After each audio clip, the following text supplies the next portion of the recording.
नमस्कार दोस्तों। तो आज का हमारा टॉपिक है इम्बिबिशन। हिंदी में इसे अंतःचूषण कहते हैं।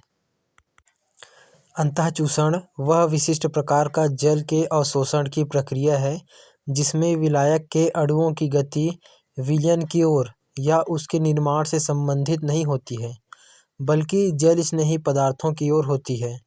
जल से आसक्ति रखने वाले पदार्थ अंतःचूषक इम्बिबेंट कहलाते हैं। यह अवशोषण एब्जॉर्प्शन तथा अधिशोषण एडजॉर्प्शन दोनों का समन्वित रूप होता है। कुछ पदार्थ ऐसे होते हैं जिन्हें एक विशिष्ट प्रकार के द्रव में रखने पर वे उसे अवशोषित करके फूल जाते हैं। उदाहरण, सूखे बीज जल अवशोषण करने पर फूल जाते हैं। जल के अवशोषण की क्रिया को अंतःचूषण इम्बिबेशन कहते हैं। अतः अंतःचूषण एक भौतिक प्रक्रम है जिसके द्वारा ठोस या अर्धठोस पदार्थ जल का अवशोषण करता है। अंतःचूषण के लिए जल एवं ठोस पदार्थ के बीच आसक्ति एफिनिटी होना आवश्यक होता है। सभी पादप कोशिकाओं की कोशिका भित्ति पेक्टिक एवं सेल्यूलोज पदार्थों की बनी होती है। चूँकि ये पदार्थ जल स्नेही कोलाइड होते हैं, अतः इनके द्वारा जल का अंतःचूषण होता है। जल एवं इन पदार्थों के मध्य अत्यधिक बंधुता होती है।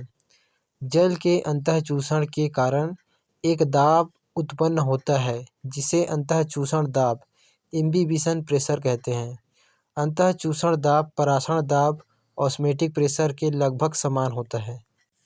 अंतःचूषण प्रक्रिया की एक विशिष्टता होती है कि अंतःचूषक इम्बिबेंट के आयतन में तो वृद्धि होती है, लेकिन अंतःचूषक इम्बिबेंट एवं तरल पदार्थ लिक्विड का अंतिम आयतन फाइनल वॉल्यूम हमेशा अंतःचूषक तथा तरल के आरंभिक आयतन से कम होती है। इस डायग्राम को आप लोग बना सकते हैं।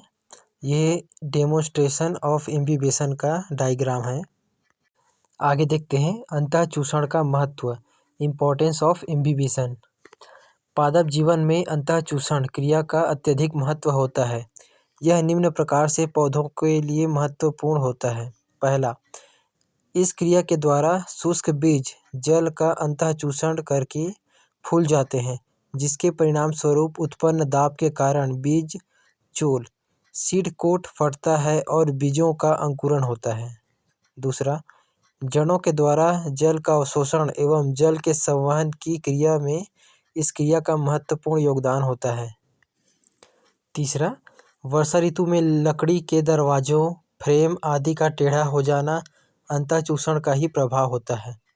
चौथा, अंतःचूषण के द्वारा अत्यधिक दबाव उत्पन्न होता है।